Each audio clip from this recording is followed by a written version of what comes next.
Welcome to Malenadu vibes. ನಾನಿವತ್ತು ಹಲಸಿನಕಾಯಿಂದ ಮಾಡೋ ಒಂದು ರೆಸಿಪಿನ ನಿಮ್ಮ ಜೊತೆ ಶೇರ್ ಮಾಡ್ತೀನಿ. ಹಲಸಿನಕಾಯಿನ ಮೊದಲು ಕ್ಲೀನ್ ಮಾಡಿಕೊಂಡು ಅದನ್ನು ಚಿಕ್ಕ ಚಿಕ್ಕದಾಗಿ ಕಟ್ ಮಾಡ್ಕೊಂಡಿದ್ದೀನಿ.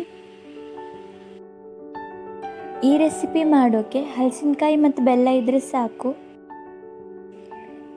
ಹಲಸಿನಕಾಯಿನ ಕಟ್ ಮಾಡ್ಕೊಂಡ್ಮೇಲೆ ಒಲೆ ಮೇಲೆ ಒಂದು ಪಾತ್ರೆಯಲ್ಲಿ ಬೆಲ್ಲ ಹಾಕಿ ಅದನ್ನು ಕಾಯೋಕ್ಕಿಟ್ಟಿದ್ದೀನಿ.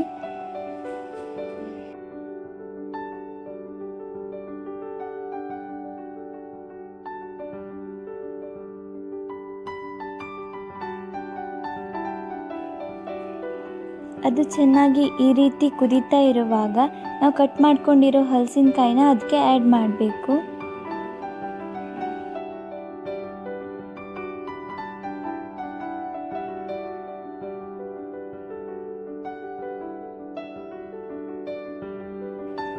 ಸ್ವಲ್ಪ ಸ್ವಲ್ಪನೇ ಹಾಕಿ ಚೆನ್ನಾಗಿ ಮಿಕ್ಸ್ ಮಾಡಿ.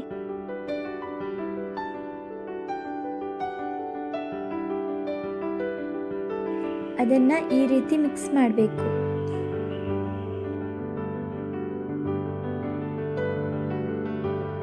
ಹಲಸಿನಕಾಯಿ ಮತ್ತು ಬೆಲ್ಲ ಇದ್ದರೆ ಸಾಕು. ಈ ರೆಸಿಪಿ ಮಾಡೋದು ತುಂಬ ಈಸಿ.